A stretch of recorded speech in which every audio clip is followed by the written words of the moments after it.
Fox 5 and Hot 97 present Street Soldiers with Lisa Evers. The trial, United States of America versus Sean Diddy Combs. She says Diddy raped her and assaulted her. She said that telling him no was not an option. Shocking allegations against one of the most famous men in the world. As we proceed to get what you need. A federal RICO case that could send Sean Diddy Combs away for life. He's going to fight this to the end. He's innocent. A Street Soldiers on location special from federal court. Diddy on trial, the fight of his life.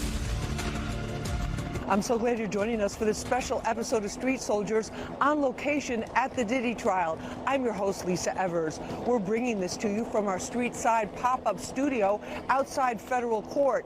It has been a week of incredible twists and turns and ups and downs, and we've been here for all of it. Let's take a look at what went down. A lot happened over the weekend before the doors of this courthouse even opened this morning. Diddy's defense team made a motion for a mistrial, and social media went into a feverish frenzy of speculation about the identity of the witness on the stand, known under the pseudonym Jane. Now, Combs' sons arrived for court this morning in a continuing show of support for their father, who's facing a tough battle with the RICO sex trafficking charges, which could keep him behind bars for the rest of his life. Now, the first order of business this morning for Judge Arun Subramanian was the mistrial motion made by the defense on Saturday. They claim prosecutors knew the testimony of alleged balcony dangle victim Brianna Bongalin was false. The judge said he will await the prosecution response and decide on the mistrial request tomorrow. Back on the stand was Jane, her pseudonym, who testified about her growing frustration with hotel nights, her term for the freak-offs involving her and male sex workers and Diddy. Diddy's ex-girlfriend for hire, going under the pseudonym Jane, was on the hot seat today under cross-examination, providing more details about her business and sex relationship with Diddy, and really getting into her jealousy that Diddy was showing a lot of attention and going public with rapper Young Miami, treating her more like a secret side chick than a real girlfriend.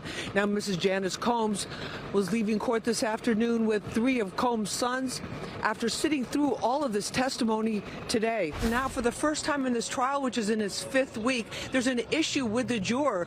Prosecutors asking the judge to dismiss a juror they say appeared to exhibit a lack of candor in the process of this entire trial. Now, translation, that means that the juror was not honest about something that the prosecution considers essential to this case. The judge said that he will make that decision tomorrow. First, let's talk about this jury controversy. The prosecutors want juror number 6 kicked off the jury, but we still don't know why. So first thing this morning, the judge met privately with both sides. Then they came out and said that he would postpone a decision until tomorrow. So there's no change for the jury for now. Now, Diddy's sons came to court again this morning, as they have every day this week, to support their father, who's pleaded not guilty to RICO sex trafficking and other charges. There's a lot to unpack. Let's get right to the key issues. Joining me now is criminal defense attorney Phillip Hamilton. He's tried many federal court cases. A lot of people are saying on social media and just on the streets that this is a he said, she said type of case, and there's also problems with witness credibility. There's some conflicting testimony that's starting to emerge. How important are the witnesses to this? I mean, the witnesses are critical, both to the prosecution's case, of course, because without them, they have a paper case, right? So their case has to be made based off of witness testimony. But of course, the defense has every incentive and every objective to try to destroy that testimony, be it by showing inconsistencies, be it by showing the fact that it just practically couldn't have happened the way in which they're saying that certain acts and conduct occurred. So at the end of the day, without the witnesses, you don't have a case, Lisa. Now, in terms of the prosecution, the charges, what exactly do they have to prove? Because people are saying this isn't sex trafficking, these are ex-girlfriends that he was giving money to. Right. And I think it's important to focus in on that point in terms of what is the case that the government has brought against Sean Diddy Combs.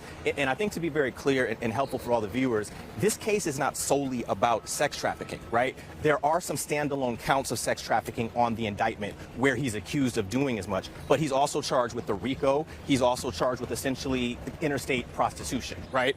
And so at the end of the day, I think what's important to note he could beat the sex trafficking charges, even based upon what everyone's saying and that these women voluntarily put themselves in these situations. They wanted the limelight, they wanted the stardom, they wanted what they thought could come from Sean Diddy Combs, and then when it didn't come, whatever they had voluntarily entered into, now all of a sudden is sex trafficking, right? That's a lot of what you have going out just kind of in the lay public or what people are discussing about this matter. But here's the thing. Even if the jury were to buy that exact analysis and he were to beat the sex trafficking charges, he still has to beat the RICO, he still has to beat the interstate prostitution charges. The government has essentially thrown the kitchen sink at him. And when we're hearing all of these, all of this testimony, I should say, regarding Kid Cudi in the car, regarding kidnappings, regarding balconies and people being hung over them, all of this superfluous stuff, the reason why you're hearing about that is because, again, this case is about more than sex trafficking. What they're saying is that Sean Diddy Combs, via Bad Boy, essentially ran a criminal enterprise. No different than if it were BMF, no different than if it were the Bloods, no different if it were the Mafia. At the end of the day, what they're essentially saying is that P. Diddy, all of his assistants and all of his handlers were essentially running an organization that was set for the purpose of protecting him to be able to satiate whatever celebrity-oriented needs he had, whether they're the freak-offs or whatever you want to call them, and that because that enterprise was put together to protect him but also help enable him, at the end of the day, that was an enterprise that committed criminal predicate acts, be it the car blowing up, all the other stuff that we've heard about that the government has put forth, and that's how they're trying to convict him on the RICO charge, right? Like, that is separate and apart from the sex trafficking, even though one of the predicate acts for the RICO is sex trafficking, right? That his enterprise was committing acts of sex trafficking, that they were committing acts of kidnapping, arson, all of these other things to try to prove their case. So it's so much more than the sex trafficking, even though the sex trafficking is a very big part of the case and also a weighty one, because you have to remember that's the one that carries the 15-year mandatory minimum. Does it concern you, though, as a defense attorney? And what people are saying on the streets to me is the only police report in the whole thing was Kid Cudi calling the LAPD. Right. There's no forensic evidence, there's no rape kits, there's no ER room visits, things that you would have in any other type of case. Does that concern you? I mean, as a defense attorney, I'm just going to be frank, I would love that if I'm in this situation of having to defend my client and try to get my client out of these charges, which, as I said, could potentially have a floor of 15 years, but a max of life. And so to the extent that you have a lot of that evidence that doesn't exist, to the extent that you're able to point that out to the jury, where all are these reports that you would expect to see if, in fact, a lot of this was going on, if these people were being coerced, if they weren't voluntarily into it? Why didn't they run to the police? Why didn't they run to the hospital and say that they had been sexually assaulted and we would see a rape kit? These kinds of things. As a defense attorney, you're pointing that out left and right.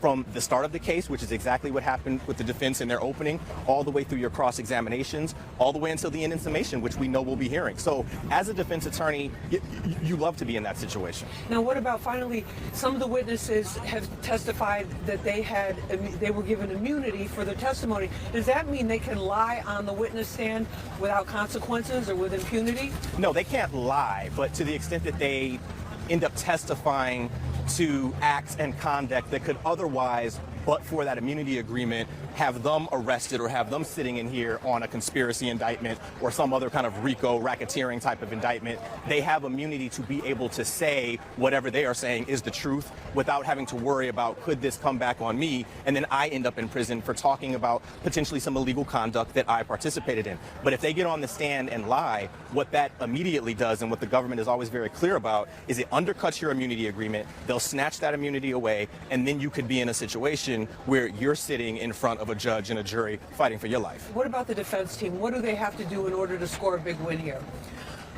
I think what they have to do is continue, both for the purposes of the sex trafficking, to make it clear, as they've been trying to do from the inception of the case, that this is all voluntary conduct from these witnesses with Diddy, and that though he may not be what we would say, engaging in normal behavior, or these may be some things that are a little bit outside the lines, or just a little bit extraordinary, or just weird, so to speak, that at the end of the day, that doesn't make out a RICO, that doesn't make out a criminal enterprise, that doesn't make out sex trafficking, that just makes out a man that maybe isn't the best man, isn't a perfect man, and may in fact be guilty of certain lower level domestic violence types of offenses or other types of crimes that don't constitute sex trafficking and certainly don't constitute a RICO criminal enterprise. There's so much more to this. Don't go away. If a witness cannot keep themselves composed, it really affects their credibility. And then it's much easier to kind of figure out the holes in their storyline. And, this is why there's such a big question of if Diddy's going to testify or not. Welcome back to this special episode of Street Soldiers on location at the Diddy Trial. I'm your host, Lisa Evers. Ultimately, Sean Diddy Combs' fate will be decided by the jury. But who are they? Joining me now is trial consultant Faye Honig. Faye, the judge scolded Diddy for making gestures and staring, what he said was staring at the jury. How significant is that? So this just shows us again that the jury watches everything that's going on. So he's fighting for his life on trial. So he's human, right? So it's not about him not reacting or not taking notes or not nodding along, but this was specifically about him looking at the jury and vigorously nodding. So the judge doesn't want any indication that he's trying to influence the jury or suggest anything. And this could actually offend the jury, especially in a case when the prosecution is trying to make the claim that he's coercive and controlling. And then what about the prosecution? Like, what jurors might be helpful to them, would you say? Yeah, so or can you tell? Of course. So there are it's actually more important to look for the jurors that could be bad for you because, of course, going back a couple of weeks, it's deselection, right? So they're really going to be looking out for the danger jurors.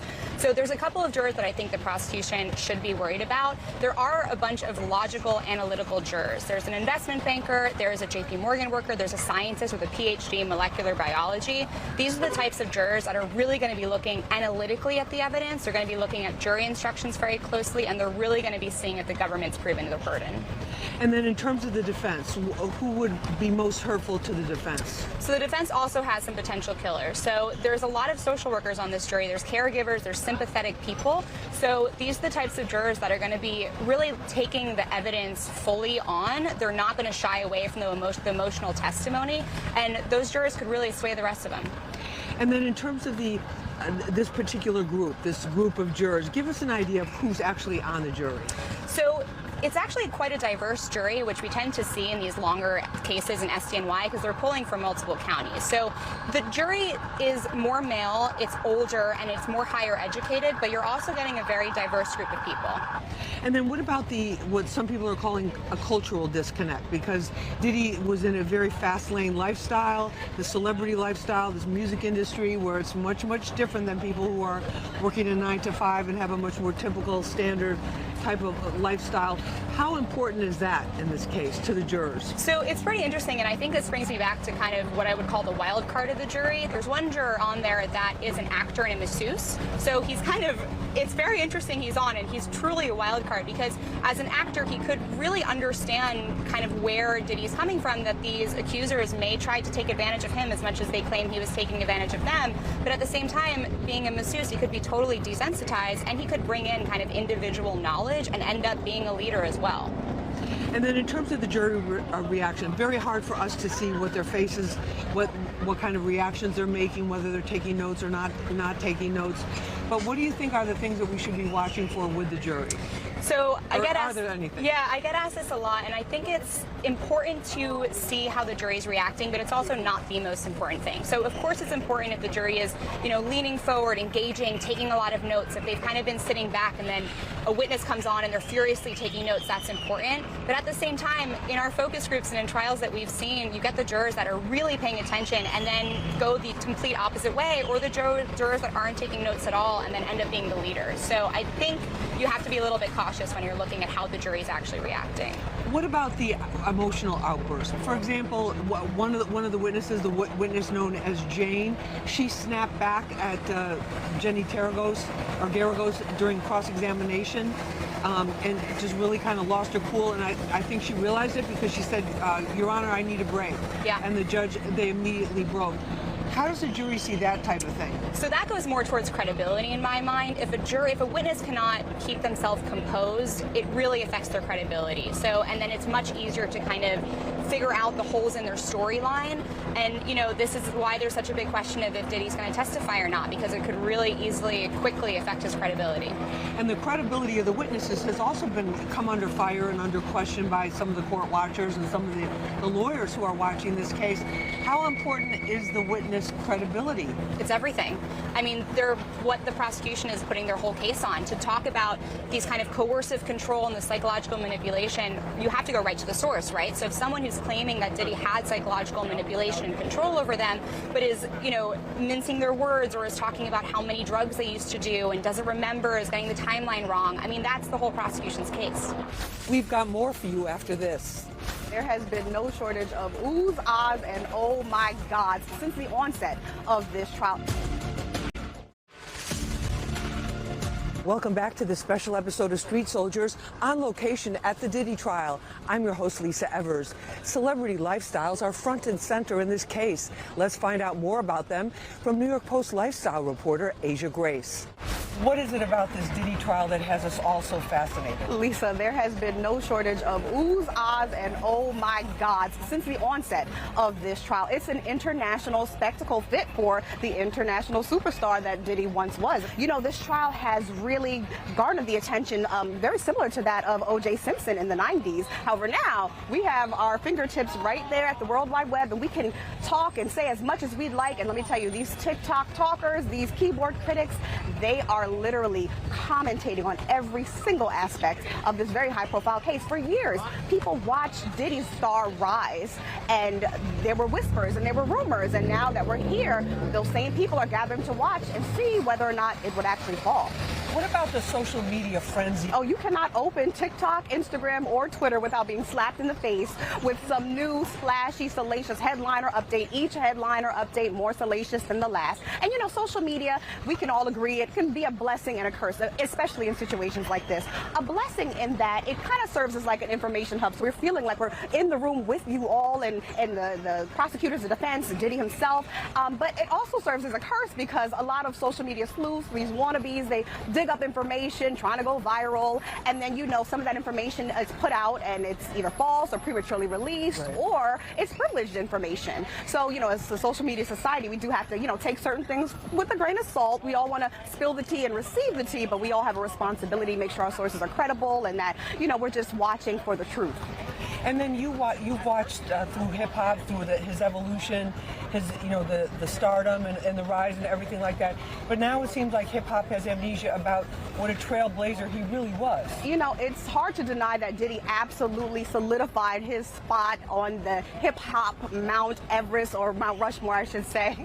And, his reach was far exceeded hip-hop. He was in a little bit of everything, in pop culture, in fashion, in politics, you name it. But now the glitterati has absolutely turned their back. They're giving him the cold shoulder. The same people that were in the lap of luxury with him, enjoying those famous Diddy parties and the names that he made household names, the doors he opened, nearly none of those people with status are really speaking up in his defense. And we saw this kind of very quick temperature change when it was R. Kelly, when it was Bill Cosby, when it was Harvey Weinstein. But what I find interesting about Diddy is during his reign as this music mogul, fashion icon, social playboy, all of that, he really did want to be a little away from his peers, in a class by himself, and now he may be fighting this case all by himself, ironically. There's also this whole narrative about these alleged victims and the complexity of their stories and their circumstances. What about that? Well, because we have so much in the way of connection to the case, because we can see the transcripts, we're getting different perspectives from influencers and reporters,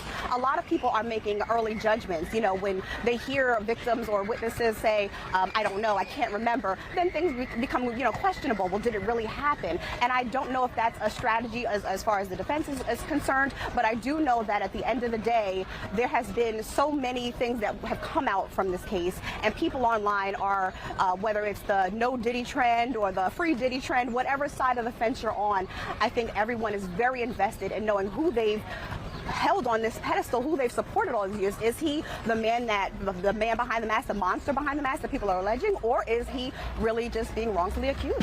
What about the whole issue of his family? Because his mother's been in court pretty much almost every single day. The kids show up when they can. What about that?